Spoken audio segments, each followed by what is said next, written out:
Senhor contra os profetas que fazem errar o meu povo, que mordem com os seus dentes e clamam paz, mas contra aquele que nada lhe mete a boca, preparam guerra. Portanto, se vos fará noite, para que não haja profecia, e haverá trevas, para que não haja adivinhação, e porá o sol sobre esses profetas, e o dia sobre eles se enegrecerá. E os videntes se envergonharão, e os adivinhadores se confundirão, sim, todos eles cobrirão os seus lábios, porque não haverá resposta de Deus.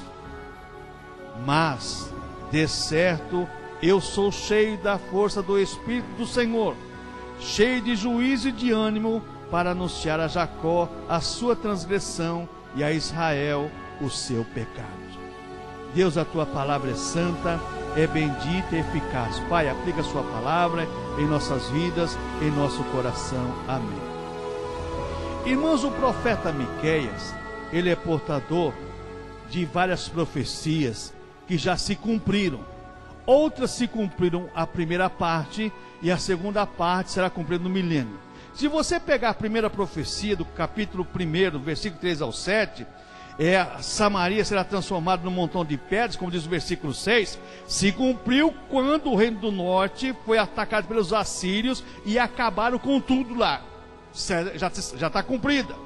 A segunda profecia está no capítulo 1, do verso 9 ao 16, e no capítulo 2, do 3 ao 4, o inimigo ia pegar a cidade de Judá, ia chegar e ia arrombar os portões de Jerusalém. Aconteceu também.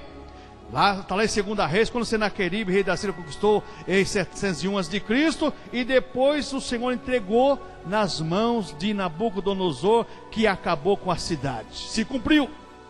Você pega a terceira profecia do capítulo 3, verso 12, Jerusalém e o templo serão destruídos. Nabucodonosor, 586 a.C., entrou, destruiu, levou tudo.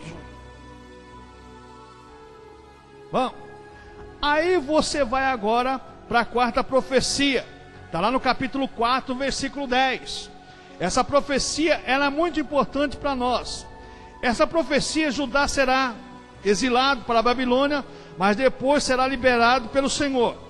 Então, o que aconteceu? A profecia se cumpriu, Judá foi levado cativo, e Deus agiu em favor daquele povo que voltou depois da Babilônia, através do edito de Ciro, e Artaxerxes permitiu que eles voltassem, então voltaram para a terra natal em Israel. Também se cumpriu. Agora você pega a profecia do capítulo 2, verso 12 e 13, e o capítulo 4, versículos 6 e 8, fala sobre os remanescentes de Israel, remidos como ovelhas, guiados por um rei, vindo parte para um forte reino, qual o Senhor governará. Essa profecia foi antecipada pelo retorno dos judeus da Babilônia, e essa profecia, ela é dupla, porque será cumprida sob a liderança de Cristo no milênio, através do povo de Deus ser guiado por Jesus Cristo. Lembra que eles vão reconhecer Jesus e quem transpassaram. Então, quando a gente começa a ler essas coisas, você tem outra profecia, o capítulo 4, do verso 1 ao 3, o capítulo 7, verso 11 ao 12, todas as nações buscarão o tempo do Senhor. Isso aqui vai ser cumprida no milênio. Depois nós temos a profecia do capítulo 5, verso 1. O juiz Israel terá o rosto ferido de uma vara. Marcos 15, 19. Jesus Cristo foi ferido com a vara na sua crucificação. Se cumpriu. Depois nós temos a profecia, o capítulo 5, verso 2. Aquele que há de reinar em Israel viria da terra de Belém, de Belém Efrata. Se cumpriu literalmente o nascimento de Cristo em Belém. Bom, capítulo 5, versículo 4, nós temos o rei que apacentará o povo e será engrandecido até os fins da terra. E isso vai se cumprir no Apocalipse, capítulo 19, e capítulo 19, verso 11 ao 21, e o capítulo 20, versículo 4 ao 6, o segundo advento de Cristo, quando virá para implantar o milênio. Depois nós temos mais uma profecia, o capítulo 5, versículos 5 e 6. O rei de Israel, que vai livrar Israel da Síria. Você encontra no capítulo 16 de Apocalipse, a segunda vinda de Cristo, quando Cristo vai voltar na grande tribulação para livrar o povo perseguido, tanto os judeus como aqueles que não aceitaram a marca da besta. E por último nós temos a última profecia, no capítulo 7, versículo 8 ao 10, que Israel guardará a humilhação até que Deus destrua seus inimigos, que é o que nós vemos aqui no reino milenar, na implantação do milênio, para Jesus reinar em paz. Deus vai destruir todos os inimigos de Israel. Por que eu estou fazendo essa introdução? Porque se você vê tantas profecias cumpridas, e outras cumpriram em parte, e parte vai se cumprir no milênio, quando você pega o profeta Miqueias e você começa a estudar a teologia do Velho Testamento, você pega essas profecias e você começa a analisar, você fica impactado. Você fala, meu Deus do céu, esse profeta foi contemporâneo de Isaías. Ele era um profeta que não tinha a dádiva de profetizar na corte, mas ele foi contemporâneo de Isaías e outros profetas. Esse homem viu coisas terríveis e Deus mostrou e revelou para eles coisas tremendas, tanto para aquela época que aconteceram, como ele profetizou, como depois. Um homem que profetizou até a cidade que Jesus ia nascer, e se cumpriu. Agora você acha que essas 4 profecias que faltam se cumprir no milênio não vai se cumprir? Com certeza vai. Eu creio piamente que vai se cumprir. E a igreja tem que estar preparada, porque essa profecia vai se cumprir. Agora nós temos que aprender uma coisa com esse profeta de Deus. E nesse capítulo 3, do versículo 5 ao versículo 8, nesse texto aí, o profeta fala sobre algumas questões que nós temos que analisar para ver o ambiente também, porque é importante quando você analisa a questão da profecia, o ambiente que o profeta estava vivendo, qual era o momento, a situação do momento, e o ambiente que o profeta Miqueias vivia é o momento que a igreja está vivendo neste mundo. É um momento de corrupção, de prostituição, da lascívia dominou praticamente a humanidade. E era a época que o profeta Miqueias conviveu principalmente com a elite do povo de Israel, que os mais ricos sufocavam os pobres, não é diferente de hoje, que os empresários dominavam os assalariados e assim por diante. Então nesse capítulo 3, versículo 5, nós vamos aprender algumas coisas importantes. Porque um grande problema do pregador, irmãos, é pregar o que o auditório gosta, aquela pregação que vai conquistar o auditório, e não levar ao auditório uma reflexão do momento que ele está vivendo. Olha o momento que o profeta Miqueias vivia. Olha o ambiente que o profeta Miqueias vivia. Capítulo 3, verso 5. Olha só o ambiente. Assim diz o Senhor contra os profetas que fazem errar o meu povo, que mordem com os seus dentes e clamam, pregam para fins lucrativos próprios. Esses profetas pregavam para sustentar os seus desejos. É o que acontece no nosso ambiente hoje. As pessoas não estão preocupadas com as almas, se vai para o céu, vai para o inferno. O importante é o resultado que a pregação vai gerar.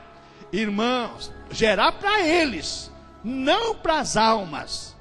Então, olha o ambiente que nós estamos vivendo. É o mesmo ambiente. Outra coisa, irmãos, eles pregam para os clientes que pagam bem, porque aqui diz assim, ó: assim o Senhor com os profetas que fazem errar o meu povo, que mordem com os seus dentes e clamam paz. Paga bem, então está tudo certo. Pregam apenas com os propósitos de fins lucrativos. Então profetiza carro, profetiza viagem, profetiza apartamento, profetiza iate, profetiza um monte de coisa. Porque existe um retorno financeiro para isso. Quando você pega Isaías, capítulo 30, 31, principalmente capítulo 32, que você vai ver o profeta Isaías, que foi contemporâneo também dessa época, profetizando contra as princesas, contra a elite de Judá, porque fazia do povo pouco caso,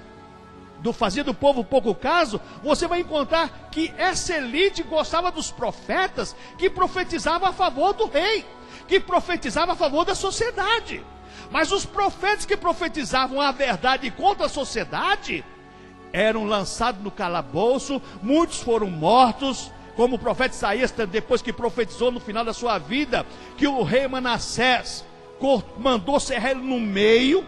A história deixa bem claro, lá em Hebreus também fala sobre os heróis da fé, no capítulo 11, foi cerrado, Isaías foi cerrado no meio, colocaram ele no meio de duas madeiras, e com serrotes, aqueles serrotes que você não conhece, e cerraram no meio realmente para matar. Então esse era o ambiente que os profetas viviam, e eles viram isso, e você está vendo, e eu estou vendo esse ambiente também. Agora o que chama a atenção é as profecias que foram cumpridas e aqui estão para se cumprir. Agora a segunda parte desse versículo 5. Mas contra aquele que nada lhe mete a boca, preparam guerra. Agora nós vivemos num ambiente que quando você não faz o seu voto de tolo, que é voto de tolo, dá os seus R$1.000 para comprar uma garrafinha d'água, ou um copinho de óleo, alguma coisa, quando você aí prega contra você, amaldiçoa você, diz um monte de coisa contra você, mas pegam contra aqueles que não aceitam os seus ideais, as suas ideias, os seus ideais. Se você não aceitar, você não tem fé, você é incrédulo, você é mão de vaca, você é isso, é o que eles pregam. Você não recebe porque você não tem fé para dar, por isso que você não vai receber. Irmãos, eu estava comentando em casa ontem à noite, irmãos, tem um pregador aí, não precisava fazer o que ele está fazendo, irmãos. Dá o seu dízimo em 10%, e dá a sua oferta alçada, que é 2 vezes mais que o dízimo. Então você vai dar 30% do seu salário. Irmãos, ele não precisava disso, irmãos. Mas está tomando dinheiro, e as pessoas dão e recebem muitas vezes a bênção devido à fé delas, não pelo voto que elas fizeram. Porque Deus não faz isso não, irmãos. É barganha com Deus. Deus age porque a pessoa tem fé, e Deus agiu através da fé dela. Então esses profetas aqui, veja bem, esse povo, essa elite, os profetas profetizavam, pregavam. Agora, se as pessoas não aceitassem as ideias, os ideais deles, o que aconteciam? Eles declaravam guerra, diz aqui o versículo 5, mas contra aquele que nada lhe mete a boca, preparam guerra. O que está acontecendo no nosso ambiente hoje, de igreja, neste mundo, no século 21, contemporâneo, que você vê, a guerra é declarada contra aqueles que não aceitam o negócio da fé, contra aqueles que não aceitam o mercado da fé. A guerra é declarada, irmãos.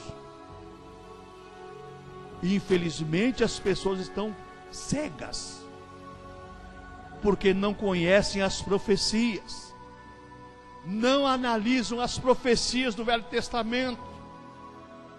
Sabe, irmãos, eu vou dizer uma coisa para vocês, eu ando preocupado porque algumas pessoas que tinham até visões espirituais, estão perdendo as visões espirituais, do arrebatamento da igreja, do reino milenar de Cristo, porque é bíblico, vai acontecer, queira você ou não queira, vai acontecer. O que acontece com esses camaradas? Pregam contra aqueles que nada aceitam, não aceitam suas ideias. Então, meu amigo, vai levar chumbo, e o chumbo é pesado, porque eles têm a mídia na mão, tem televisão, tem rádio, tem tudo, tem dinheiro, porque tira do pessoal. E o que acontece? Amaldiçoa aqueles que discordam das suas falsas teorias. Isso é hipócrita, isso aí é pessoa sem fé, isso é pessoa que não é cristão, não nasceu de novo. Pelo contrário, quem nasceu de novo tem um compromisso com Deus, com a sua palavra, não negocia a sua fé, não muda de casaca não, é diferente. Mas veja bem, essas pessoas que pregam essa falsa ideologia, essas ideias falsas, são ovacionados, são aplaudidos por multidões. Olha, a igreja de fulano lá tem tantas mil pessoas. Pastor, quantas pessoas tem na sua igreja? Tem 20. Ah, tá bom, tá, desculpa, obrigado, viu? Porque quer vir pregar para vender sem CD, vender não sei o que, e mais um cachê, e mais hotel, vai para o inferno. O que é isso, irmãos? Irmãos, para com isso. Até você ajudar, a pessoa viajou de uma cidade para outra, pagar passagem, ajudar com gasolina, e é um dever nosso. Se você convidou, você é obrigado a fazer. Agora, negociar, abre um espaço para mim aí, porque eu quero ter meu material para vender. Irmão, para com isso, irmãos. Essas pessoas, mas infelizmente, essas pessoas são ovacionadas, aplaudidas, essas pessoas são idolatradas por multidões, porque não estão focadas no arrebatamento da igreja e nem na salvação das suas almas. Porque o dia que acordarem preocupada com a salvação da alma, vai mudar de ideia. Amém, irmãos? Mas vamos caminhando. Capítulo 3, versículos 6 e 7. Olha que o ambiente, que nós estamos analisando o ambiente e o que esse profeta enfrentou. Portanto, se vos fará noite, para que não haja profecia, e haverá trevas, para que não haja adivinhação. E se porá o sol sobre este profeta, e o dia sobre ele se enegrecerá. Os videntes se envergonharão, e os adivinhadores se confundirão. Sim, todos eles cobrirão os seus lábios, porque não haverá resposta de Deus. Deus tem um plano contra os falsos profetas? Tem. Deus tem um plano. Deus deu corda para aquele povo lá, para aqueles falsos profetas, até o final. Lembra quando Deus chama Abraão e fala: Abraão, essa terra que você está vendo aqui, desde o grande rio, desde o mar até o grande rio, essa terra vai ser sua e da sua descendência. Mas ainda não é chegada, ainda não chegou a medida dos amorreus. Quando chegar a medida deles, aí eu vou acabar com esse povo. Aí você vai herdar a terra. O arrebatamento, você está vendo cada dia, cada ano que passa, cada semana que passa, o mundo se decompondo espiritualmente mais e mais. É Deus agindo, irmãos. Não está pensando que Deus está agindo, é Deus agindo. Quem está limpe-se mais ainda. Quem está sujo, suje-se mais ainda. Se lambuze mesmo. Deus dá essa liberdade. Agora quem está limpo, limpe-se mais ainda. Então o plano de Deus contra esses falsos profetas. Primeiro plano que nós vemos aqui, diz aqui: portanto se vos fará à noite. Não tem mensagem de Deus. Pega a Bíblia para negociar fé. Se você falar, faz um exegese do texto, não tem capacidade. A Bíblia é escura para eles, a palavra revelada de Deus é escura para eles. Eles não conseguem ver a palavra de Deus. Só conseguem ver dinheiro, nome, fama, status. Está pensando que para você ver alguma coisa da palavra de Deus de qualquer jeito, vou chegar na palavra de Deus de qualquer jeito? Não é assim não. É com oração, é consagração com vida. Agora esses lixos da humanidade, negociam a fé das pessoas, irmãos. E Deus deixa eles com a visão escura. Eles não veem a realidade. Não vê a verdade, só vê mentira, engano. Primeira coisa que Deus faz com que se torne noite, a sua visão se torne noite. Portanto, se vos falar à noite, para que não haja profecia, não tem a palavra de Deus revelada, não tem a palavra que sustenta as pessoas, que revela a verdade para as pessoas. Por isso que as pessoas são seduzidas. Agora, aquele que é de Deus, aí entra o problema. Aquele que é de Deus, através de uma falsa pregação, Deus mostra para ela que está errado e a pessoa sai. a pessoa sai. Mas aquele que gosta do ambiente, que vive, que se lambuzou com o pecado, não sai, irmãos. Ele permanece. Mas os profetas, o que acontece? Ele não vê o que está escrito na palavra de Deus. Você vê assim, mas eu vejo diferente. E eu posso falar isso porque eu sou autoridade no Velho Testamento. Se tem uma coisa, modéstia à parte, eu entendo um pouco, é do Velho Testamento.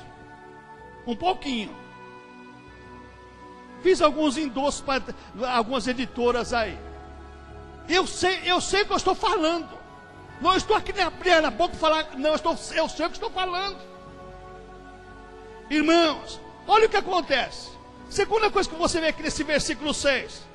E haverá trevas para que não haja adivinhação. Deus mandará trevas sobre os falsos videntes. O dia da calamidade chegará a esses falsos profetas. Os videntes que dizem possuir dom e revelação irão se envergonhar. Deus me revelou, Deus me mostrou. Está na palavra, se não está na palavra, é espírito de mentira, é espírito de hipocrisia, de falsidade, de adivinhação, é espírito de macumba. Irmãos, vamos acordar para essa realidade, irmãos. O ambiente que nós vivemos é esse, irmãos. Olha o que diz aqui. Olha o que diz aqui. E os videntes, veja bem, e os videntes, não haja adivinhação, profecia, haverá treva para que não haja adivinhação, e se porá o sol sobre profecia, e o dia sobre ele se enegrecerá. A escuridão total. Irmãos, presta atenção no que eu vou dizer. A parte espiritual da maioria dessas igrejas não existe, irmãos, vida espiritual. Não existe, é uma negridão. O demônio sufocou as pessoas não têm visão, não têm claridade de Deus, através do Espírito Santo de Deus, da palavra de Deus, a luz alumia a mente delas, como diz a palavra. Aí se cumpre aquela palavra de 2 Coríntios capítulo 4, verso 4. O Deus deste século cegou o entendimento para que não resplandeça o evangelho de Cristo. Mas eles pregam a Bíblia lá. Claro, no centro de Macumba também prega a Bíblia. Nas várias igrejas ele prega a Bíblia, mas prega na ideologia deles, na filosofia deles. Não tem revelação da palavra. A revelação está escura para eles. É como desse um livro e a pessoa não soubesse ler, a mesma coisa. Então que a gente vê isso aí. Essas pessoas vão agora, versículo 7. Os videntes se envergonharão e os adivinhadores se confundirão. Eu pensei que era isso, mas o negócio é diferente. O arrebatamento da igreja, irmãos, vai ser um choque para muita gente. Quando você pega, principalmente o Evangelho de Mateus, capítulo 24 e 25, se você estudar sem ideologia partidária, de pré-milenismo, de amilenismo ou de pós-milenismo, sem você analisar o texto, fazer um exegese do texto, e você começa a ver que a coisa é séria. Jesus chegou a dizer assim, 2 vão estar numa cama, um vai, outro fica. 2 vai estar moendo, um vai, outro fica. 2 vai estar no campo, um vai, outro fica. Quer dizer, Jesus ali deu um exemplo que a salvação não é para todos, mas a igreja tem que pregar para todos, porque a igreja é o corpo de Cristo aqui na terra, que é chamada por Deus, chamada por Cristo, para pregar a salvação em Cristo. Só que as pessoas, ao invés de pregar a salvação, elas pregam aquilo que os falsos profetas pregavam na época de Isaías, na época de Miqueias, na época de Amós, na época de Jeremias. É o mesmo ambiente, a mesma época que estamos vivendo, irmãos. Só lembra quando Deus confundiu os profetas, o rei de Judá visitar o rei de Israel lá. Ele chegou lá, não tem nenhum profeta, vou sair à guerra, ou você vai para a guerra, vou com você também. E não era para ele sair, porque ele já tinha avisado ele que não era para ele sair para a guerra, não. Os profetas profetizando, que você vai vencer, que você vai vencer. Aí, mas não tem nenhum profeta de Deus aqui, porque o rei de Judá, ele sabia que as profecias eram mentirosas, eram falsas. Aí o rei de Israel, tem um aí que profetiza, mas nunca profetiza de mim, não. Olha o ambiente. Esse é o ambiente que eu estou falando para você. O rei de Judá falou assim: é com esse que está falando, traz ele lá. Estava preso lá no calabouço lá atrás, lá o Micaías lá. O profeta foi buscar Micaías e falou assim: ó, todo mundo profetiza vitória, todo mundo profetiza a bênção, e você vai profetizar também. Micaías falou: está certo, que Deus mandar falar, eu falo. Mas chegou na presença dos reis lá, todo mundo dos reis lá, aquela pompa toda. O Micaías falou assim: ô Micaías, pode sair a guerra? Pode ir. Só que o rei de Judá falou assim: diz a verdade, fala a verdade. Eu vi Israel disperso e todo o povo fugindo, o povo derrotado. Está vendo? Não falei que ele nunca profetiza bem de mim, só o mal. E os abestados não foram para a guerra? Foram, receberam a profecia que eles iam perder a guerra, que eles iam ser derrotados, e ainda foram guerrear.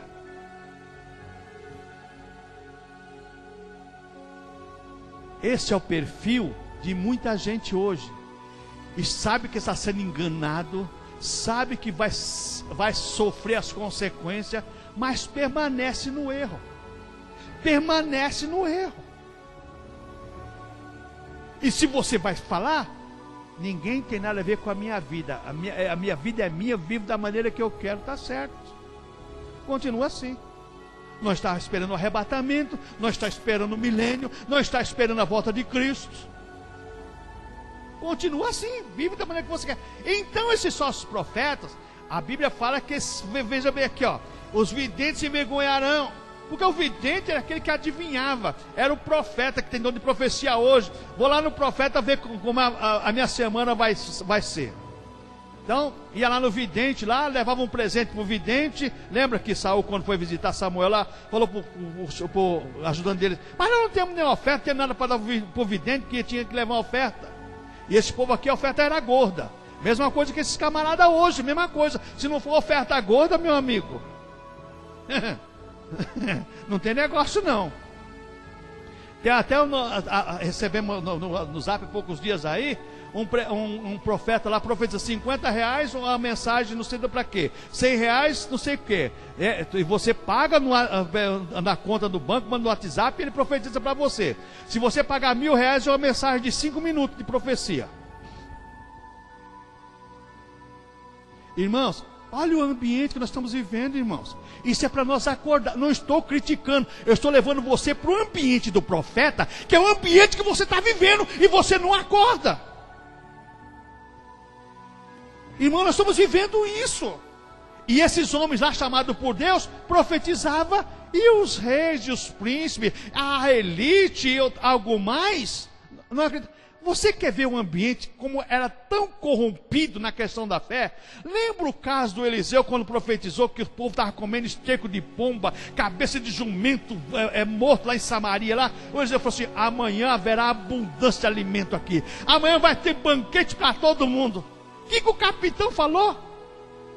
Ainda que Deus abrisse os céus, não aconteceria nada disso. Eliseu falou assim: você verá, mas você não participará.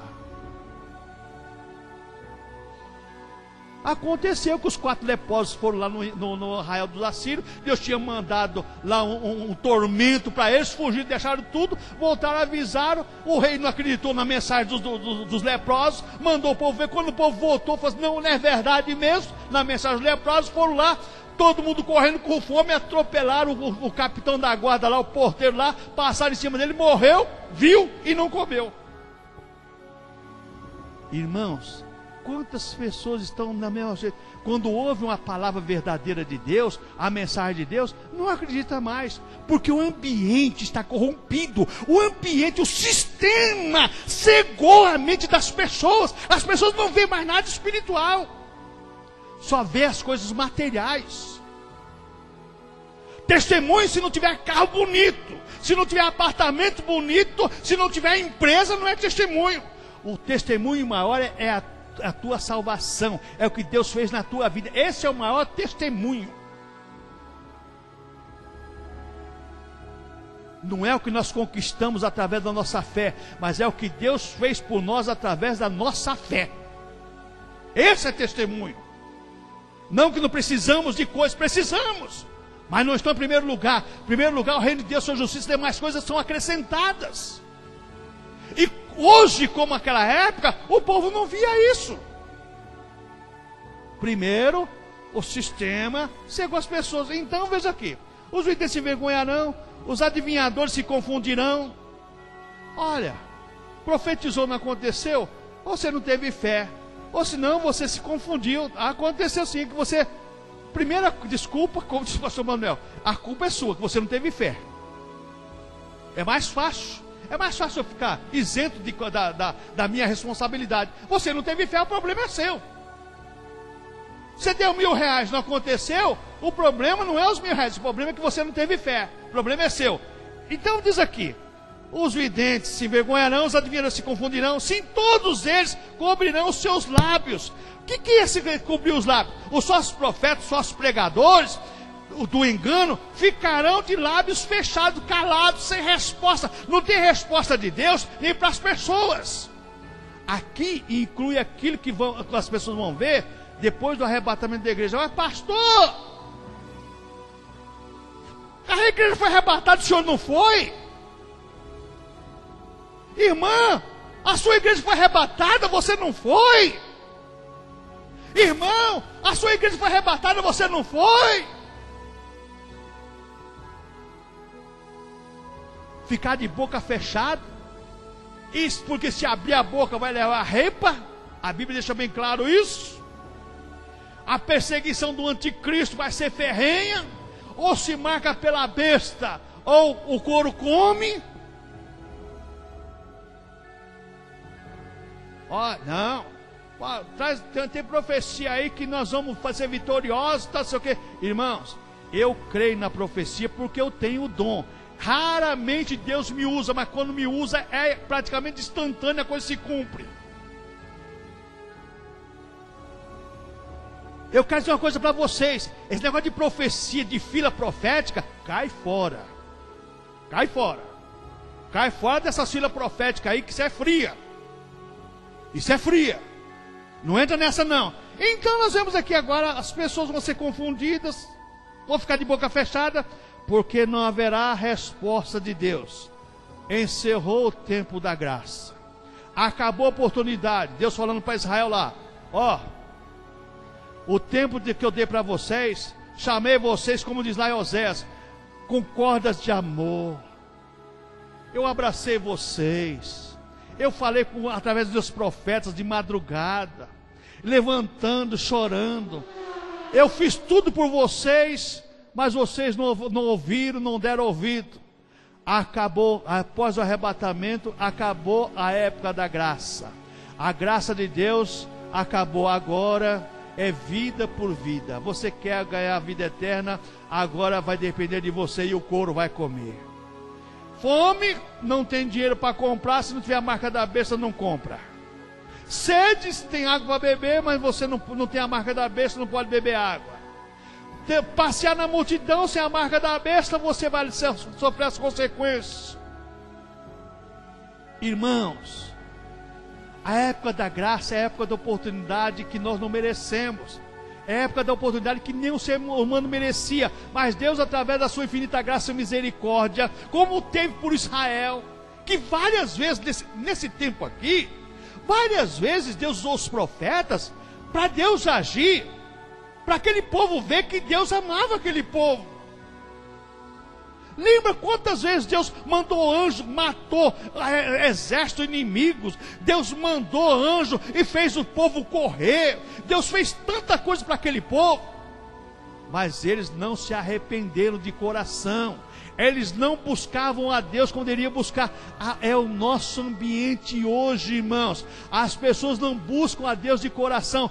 Busca por aquilo que Deus pode dar para elas, para satisfazer o ego delas, massagear o interesse delas. É o ambiente que nós vivemos hoje. E quando a gente olha essa questão agora nós vemos um profeta, ele examinou o ambiente, examinou o momento que ele estava vivendo e as pessoas, e agora ele diz sobre ele agora ele vai dizer sobre ele. Versículo 8: mas de certo eu sou cheio da força do Espírito do Senhor e cheio de juízo e de ânimo, ou tradução de força. Não importa o sistema que está te cercando, o importante é você. O importante é a tua fé. O importante são as suas convicções. Que o profeta diz que mais de certo eu sou cheio da força do Espírito do Senhor, cheio de juízo de ânimo. Eu não vou proceder como lá procede, porque não está nas minhas convicções. Eu não vou fazer daquela maneira, porque vai estar errado. As minhas convicções, biblicamente, diz diferente. Irmãos, essa lucidez espiritual é que está faltando nas pessoas hoje. Eu sei que o sistema está na mão do capeta, eu sei que o sistema é comercial, mas eu sou cheio da força do Espírito do Senhor. Eu tenho o Espírito Santo que testifica com o meu espírito, como diz a carta aos Romanos, capítulo 8. Eu tenho o Espírito que me fala que eu sou filho de Deus e que eu nasci de novo e que através de Cristo agora eu posso todas as coisas daquele que me fortalece. Eu tenho isso. Eu tenho as minhas convicções, não vai ser abalada ou vai mudar por causa do sistema.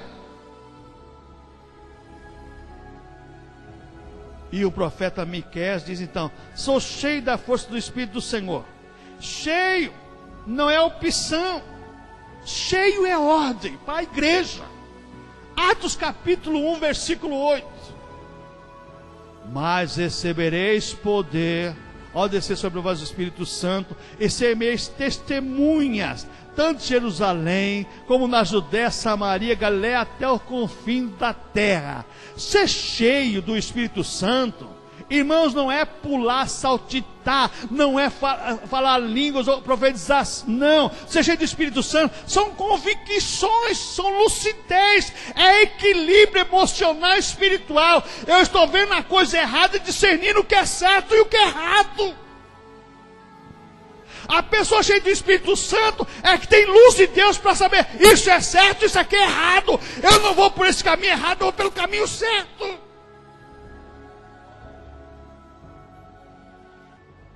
Pastor, o senhor está bravo? Não, não estou bravo, eu estou falando, quero que você entenda essa mensagem, porque isso é importante para nós, irmãos, nesse momento terrível.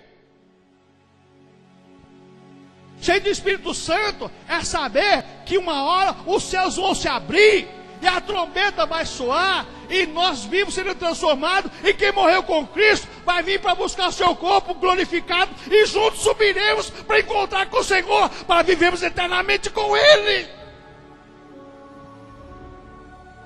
Israel não acreditava no Deus que tinha tirado eles do Egito. Aleluia, irmãos. Deus tinha tirado aquele povo do Egito, colocou aquele povo naquela terra que manava leite e mel, e aquele povo não obedeceu à voz de Deus. Deus tirou você do Egito, te salvou, te selou com o Espírito Santo, te deu lucidez para você viver uma vida para Ele. Oh, irmãos, quantas pessoas estão deixando de viver para Deus e viver para o sistema? Eu sou da igreja tal. Quantos membros você tem aqui? Tem uns 20. Já falo logo, já chuto lá embaixo, né? Você tem 49 membros, né, Luiz? Tem 20. Nossa, só é... a minha igreja lá tem... olha, tem domingo lá, tem umas 4.000 pessoas. É mesmo, é? E quantos vão para o céu? Só Deus sabe. Tá certo, só Ele mesmo.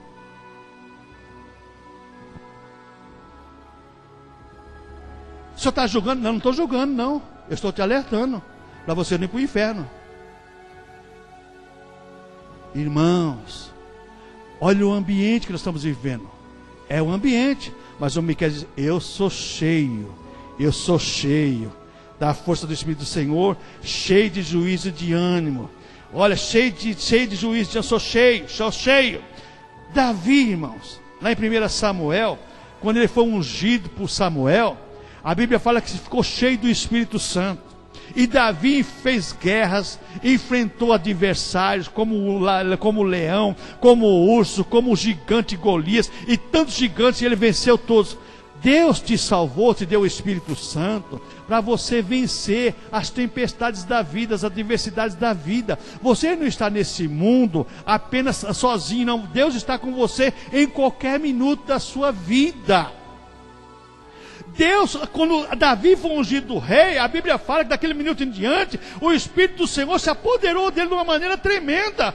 Você aceitou Jesus de coração, nasceu de novo, o Espírito Santo está sobre você para te dar luz, direção, dar entendimento, dar discernimento, dar sabedoria para você viver neste mundo. Agora eu vejo pessoas, irmãos, que não têm convicções, que não tem lucidez, que não tem entendimento do que é ser salvo, do que é ser perdido. Irmãos, vamos tomar cuidado. Vamos tomar cuidado que o sistema pode nos engolir. Outra coisa, irmãos, você pega, por exemplo, o capítulo 3 de Atos, depois de Pentecoste, o Pedro e o João lá no capítulo 3 de Atos, lá, que eles vão lá para o templo orar lá, não tem ouro nem prata, mas o que tem, no nome de Jesus Cristo, levanta e anda. Qual era a lucidez do Pedro e João ali cheio do Espírito Santo? Rapaz, lá pedindo uma esmola. Não temos ouro nem prata, mas nós temos uma coisa melhor que ouro e prata. Oh, irmãos, é isso que eu quero que você entenda. Você não tem fortuna, talvez. Você não tenha um apartamento de luxo, um carro de luxo, mas você tem o Espírito Santo de Deus. Você tem o Espírito Santo de Deus, você que é salvo. Não tem ouro nem prata, mas o que tem te dou. E diz a história da igreja, que certa feita um certo papa chegou para um monge e disse assim: olha, nós não podemos dizer o que Pedro e João disse. Não temos ouro e prata, está vendo agora? Olha que a igreja aqui, olha, a igreja. Ouro, castiçal de ouro, altar de ouro, tudo. É verdade, senhor Papa, é verdade. Nós não podemos dizer como Pedro e João disse. Não temos ouro nem prata, hoje nós temos ouro e prata, mas nós não podemos dizer como Pedro e João disse: em nome de Jesus Cristo, levante e anda. Nós não temos o poder de Deus. Está cheio de gente, irmãos, cheio de pessoas, os dominadores da fé, levando as pessoas a crer no ouro e na prata, mas esquecendo o principal, que é o poder de Deus, irmãos. O poder de Deus na tua vida é tudo. Hoje nós aprendemos na escola dominical aqui de manhã. Nós estamos escrevendo o capítulo 29 de Atos. O livro de Atos não encerrou com Paulo lá, não. Lá simplesmente é uma pausa para você dar continuidade. Capítulo 29 de Atos está sendo escrito por mim e por você. O que nós estamos escrevendo? O que nós estamos escrevendo? Com o nosso testemunho, com a nossa fé, com a nossa devoção a Deus, com o nosso culto e adoração a Deus. Toma muito cuidado com isso. Outra coisa, irmãos, como vive o verdadeiro profeta ou pregador? Primeira coisa, lucidez, convicção. Sou cheio de Deus, tenho orientação de Deus. Eu prego porque Deus realmente está mandando pregar isso. Eu não prego porque eu quero, ou para dar indireta, não, eu prego porque Deus quer que pregue e acabou. E como disse o apóstolo Paulo: ai de mim se não pregar o evangelho. Não durmo, não consigo. Mas quando eu prego, que não estou pregando hoje, meu irmão, é 2 minutos, coloca a cabeça no travesseiro, estou roncando, e acredito, para de roncar. Não, deixa eu roncar que eu estou feliz da vida. Irmãos, A melhor coisa que tem é a sua consciência, sua alma limpa na presença de Deus. Como vive o verdadeiro profeta pregador de Deus? Lembra o caso da viagem do Paulo lá em capítulo 27 de Atos lá?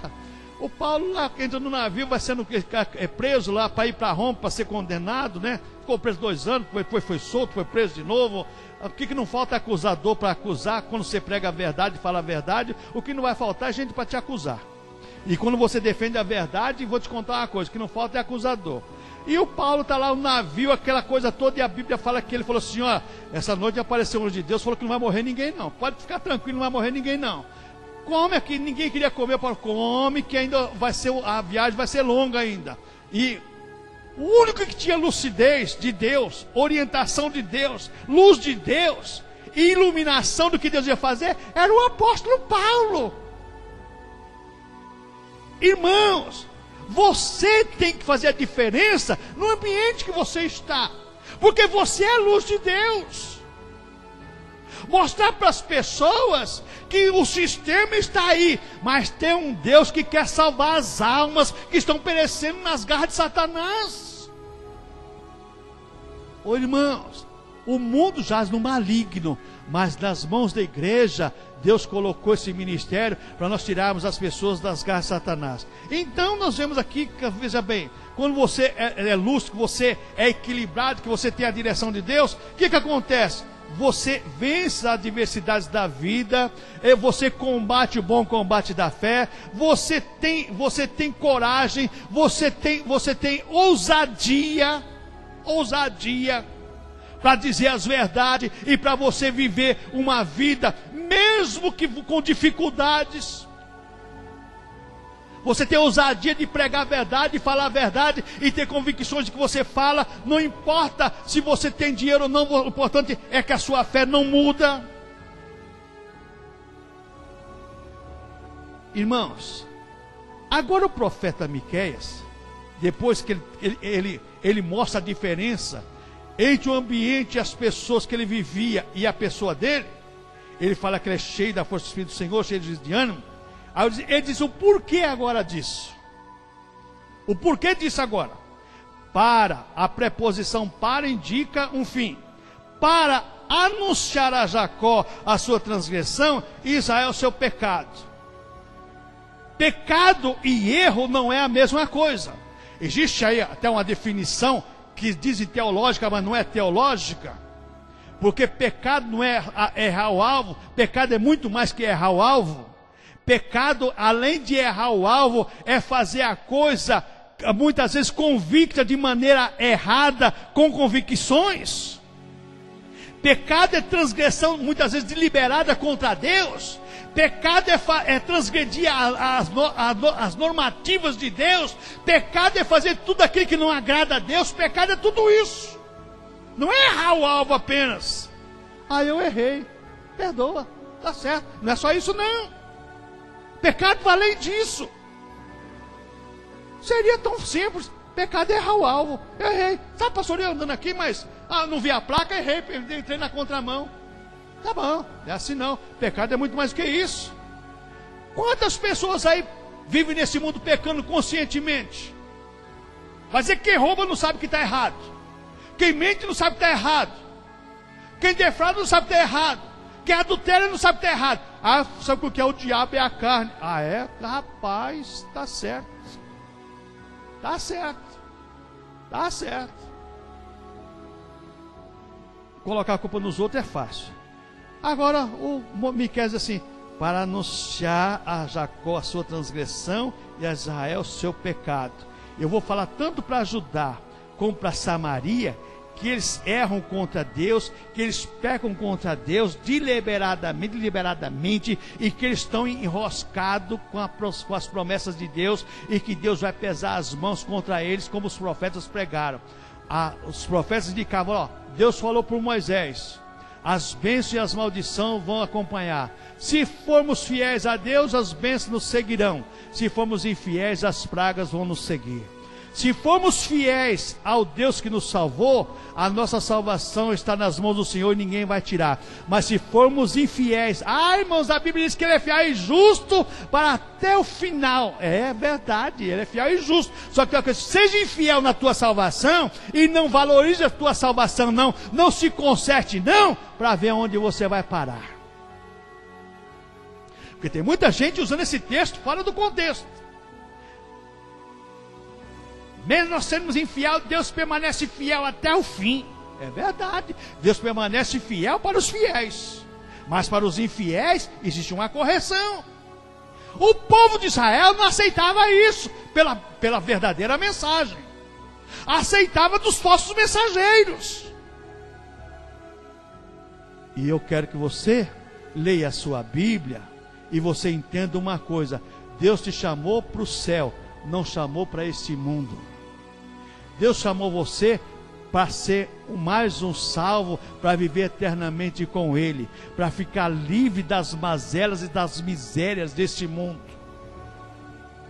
Deus chamou a sua igreja, remiu, nos lavou, nos limpou pelo sangue de Cristo, para vivermos eternamente com Ele. Se Deus permitir, um outro dia nós vamos continuar esse assunto, se Deus permitir. Mas eu quero que você lembre-se de uma coisa: o ambiente está aí, é o mesmo ambiente do profeta Miqueias, é o que você está vivendo. As pessoas que te cercam são as mesmas, ainda tentam combater a tua fé. Você crê nisso, rapaz? Você crê em pastor, em mensagem de pastor? Você creia na mensagem da Bíblia Sagrada. Se as profecias de Miqueias, a maioria já se cumpriu, e a segunda parte vai se cumprir só no milênio, então o milênio está chegando para se cumprir e nós estaremos no céu com o Senhor. Quando angelical trombeta neste mundo estrugir.